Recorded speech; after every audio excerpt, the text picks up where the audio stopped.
The term spirituality describes the idea that human beings have created an umbrella term under which there is a whole gamut of rationales, concepts, principles, schools, teachers, books, and such like that we have developed and used and agreed upon or disagreed upon in order to better understand the meaning of life, the meaning of being human as a human being, in order to understand what it all means, what this pathway, what this story means, that we are people.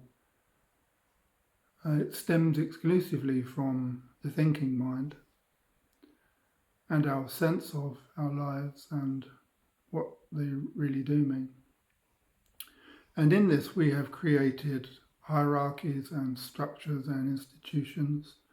Some of these we would call religious, some of those that are religious would say they are not religious. Religion is in of itself not specifically evil or wrong, but like all teachings and all ways in which we attempt to understand ourselves, we do so from an immature place, moving hopefully, but not always, towards a mature place. So there is mature religion, mature spirituality, just as there is the beginner's mind and the early understanding of spirituality.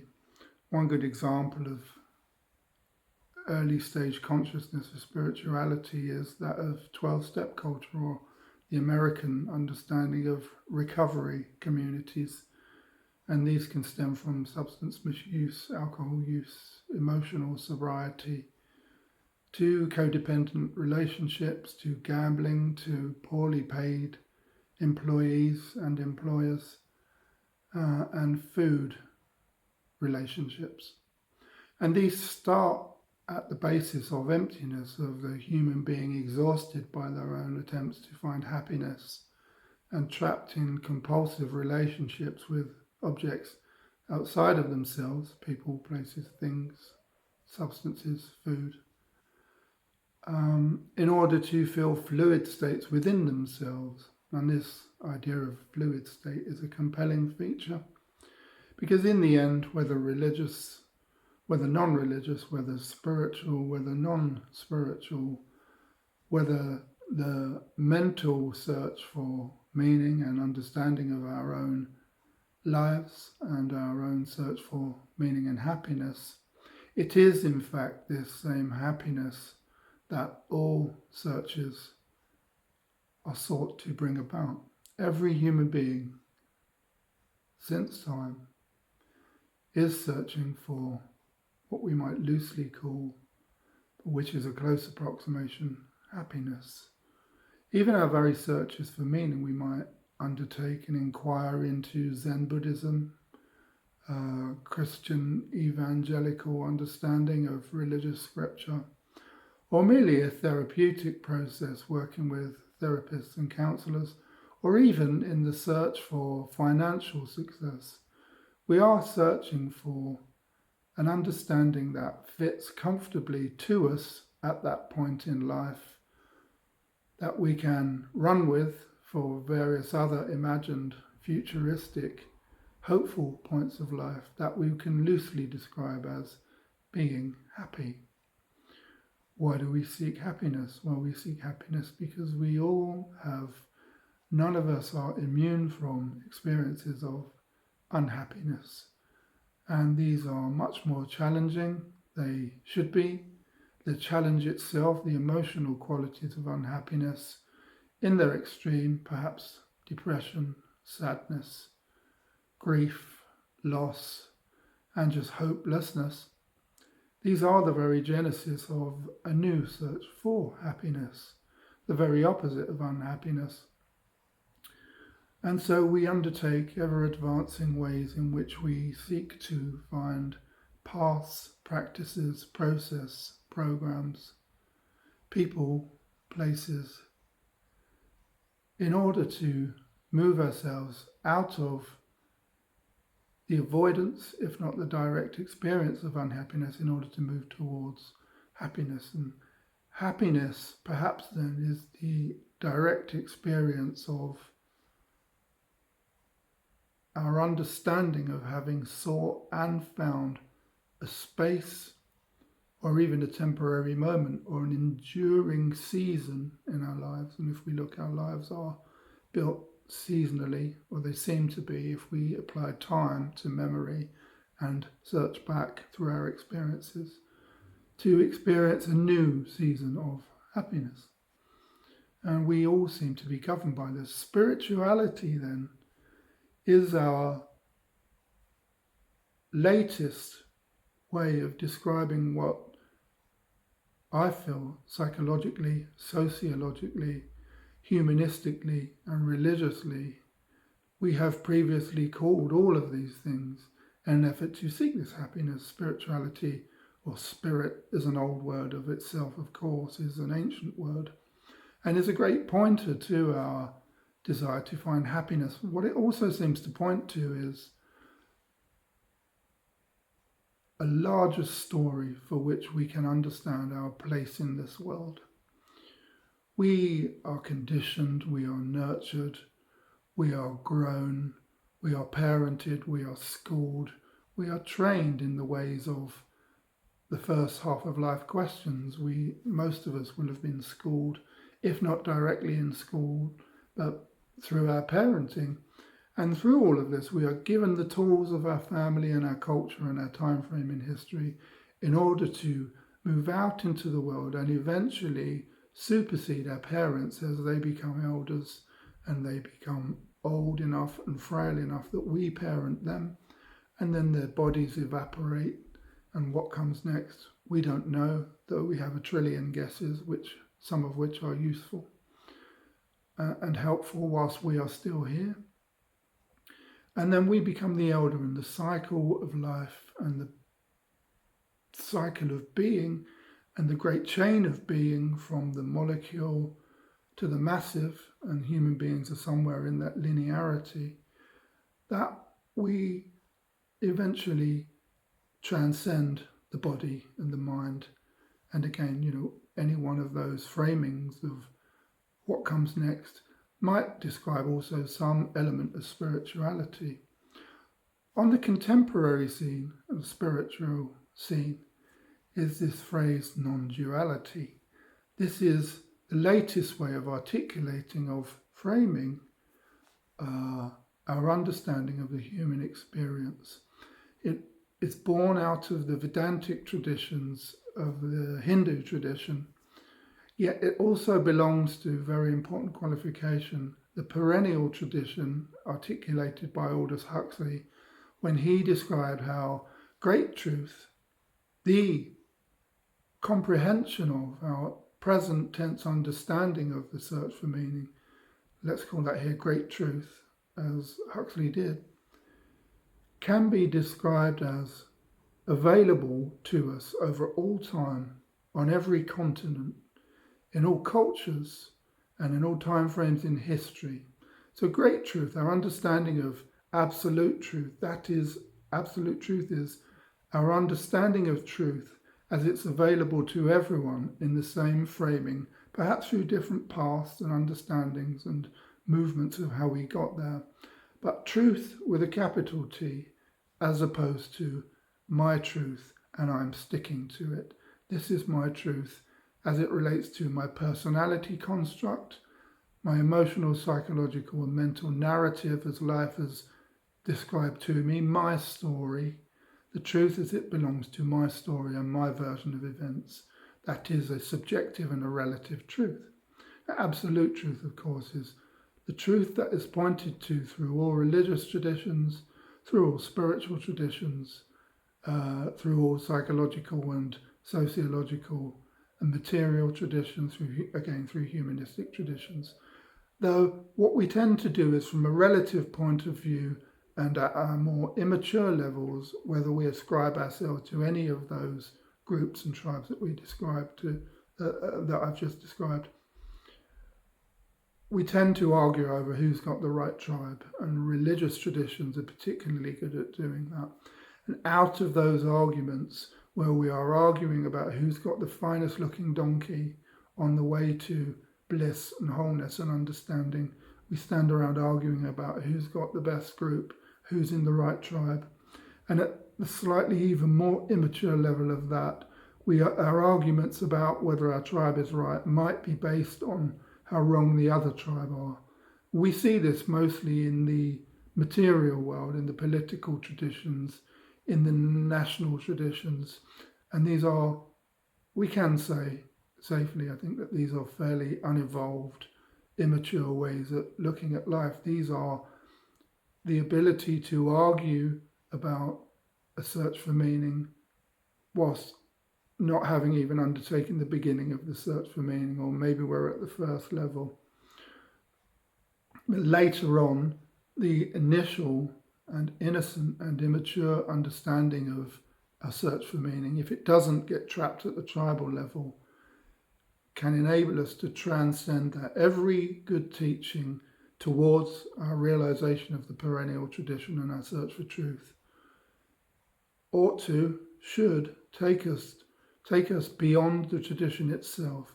The material, the mental plane of our understanding of the teaching that we're immersed in should take us beyond its own teaching. As Gandhi has said so well, learn the rules so we know how to break them properly. Perhaps he's inciting anarchy. Anarchy is a good tribe. There's some good values in it. And in fact, let's be very clear here. Let me be very clear here. All tribes have some truth. This is a both and narrative here today, that every tribe, every understanding, every teaching, every position that we take has access to some amount of absolute truth. But no one tribe or teaching or tradition or path can describe fully absolute truth. Relative truth, yes, as it makes sense to me as a novitiate, as a newcomer to that tribe. But the teaching itself should and perhaps must point beyond that relative truth that was initially found, where the veil parts for a moment and we see that there's some truth available here. It makes sense and is sense-making to us at that time for where we are. But eventually, and it's very easy to become cynical about the truth that we're surrounded by and become jaded and cut off and trapped in the truth if we are trapped at a relative truth and we're not able to allow a dissonance that appears, not an unhappiness, but a sense that there is more. We begin to smell more from within the tradition. And the sense of smelling more and wanting more than what this tribe has offered me enables us to see that there might be more truth than that which I've learnt here, which I've absorbed here, which has kept me safe here and comforted here. And then we begin to undertake again a broader sense that pulls us out of the very tradition that we're in and enables us to begin again a search for more. And that doesn't mean that we don't experience and enjoy an understanding of meaning that relates to and is relative to where we are right now. Because as much as time is an illusion and the relative doesn't exist within an understanding of absolute truth larger than my own personal stories and my own narrative, there should be an amount of a season of radical okayness as the truth that is currently available to me does make sense or is sense-making. Spirituality could be described as the word that we use at first to understand reality, and that is, again, reality with a capital R. Our understanding of reality with a capital R, absolute reality or happiness or meaning. These are interchangeable words. Excuse me.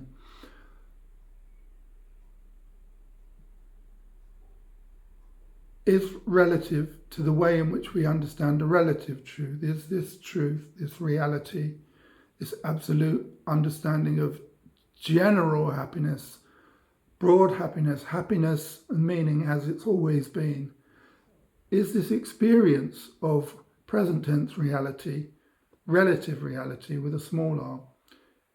Is this really, when I look, an understanding of the way in which divine truth, even spiritual truth, that truth as it makes sense to us as a species, as a movement of the human being, the human waltz, as I've called it elsewhere, is this relative truth a mirror for my experience currently, my understanding of relative truth as those around me, those that seem to have had the veil parted temporarily, have described it back to me. And in this we are prone to teachers, those that have travelled paths before, elders and wisdom teachers, lineages that have spoken of truth, and all teaching and talks exactly like this on YouTube. If you put non-duality into YouTube, you would find an ever-advancing gamut of people describing truth in such a way. Non-duality is simply one way of describing the truth that's as ancient as the words non-duality, that precede the words non-duality, that was available to womanity or humanity as they sat communicationless, wordless, homeless, dying off winter after winter, as they sat searching for their basic needs to be met each day in primordial and primitive peoples. The same truth is still available to us now, and the same truth still broadens itself into us and is realized and recognized to offer us meaning as an animal amongst many other equal animals that we don't treat equally aside there. And non-duality is simply the current way of framing that is exciting and alluring to many people. So it's growing, and people are, through the social media world, we are able to express that embodiment of apparent personal truth as it relates to the broader human search for meaning, to absolute truth. And here am I doing exactly that. For me, the conceptual framework of the spiritual notion of non-duality led me to a place beyond merely describing the container of non-duality, beyond the container of describing spirituality itself. Such was the meaning found in the tribal affiliation with non-duality and its related teachers. It took me beyond its own self, just as I've described here, beyond the need to incessantly reframe the understanding of non-duality conceptually, mentally, emotionally, or even as a design for creating a character called a non-dual teacher. To express reality, to express myself, to express my understanding, to express collected experience, to express spirituality beyond all of those limited frameworks governed by language and the necessity to communicate meaning in such a way, to be an expression itself of that which all of those frameworks, and particularly in this latest season of understanding as I move towards eldership and old age and eventually death, and the health implications that have come to me as someone who's aging. Beyond all of that, as I move towards elderhood and transcending the body, mind, myself, to be an expression in the everyday of an embodied sense of that which the words non-duality, that which the words religion, that which the words spirituality, and even that which the words suffering, brokenness, blockages, spiritual poverty point to. The very embodiment of the yin and the yang, the very embodiment of the path of the cross described by Christian mystics as they gaze upon the cross and see a symbol of great love attached to a model of great suffering, the cross, and the human spiritual whole archetype of embodied love nailed to it. An embodiment of that expressed through this person, and the reconciliation of the divine and the human. And the hope is, the attempt is, and if it fails, also the failing of the capacity to express in these words and in all other words, but at this point, these words, the reconciliation of the divine and the human, and the non-dual and the religious and the humanistic and the psychological and the emotional, by mere expression itself. Not an attempt to get anywhere with these words, but an attempt to articulate being here and some things learnt along the way, merely because words are such fun from that. The human being naturally wants to express themselves. We can take an expression of me, Will, needing to express himself, and that can be elevated beyond the need to express, but the use of expression itself as a fun thing to do, to express how the reconciliation of the divine and the human is the foundness, the very embodiment of the outcome of that search for meaning. Once we know how to do life well in this way, once we know how to embody the human experience, we can begin to embody the idea of the end of the human waltz. And that appears to be, as I currently understand it, the veil that's parted sufficiently for me to be able to acknowledge that as being radically okay with me. That is love.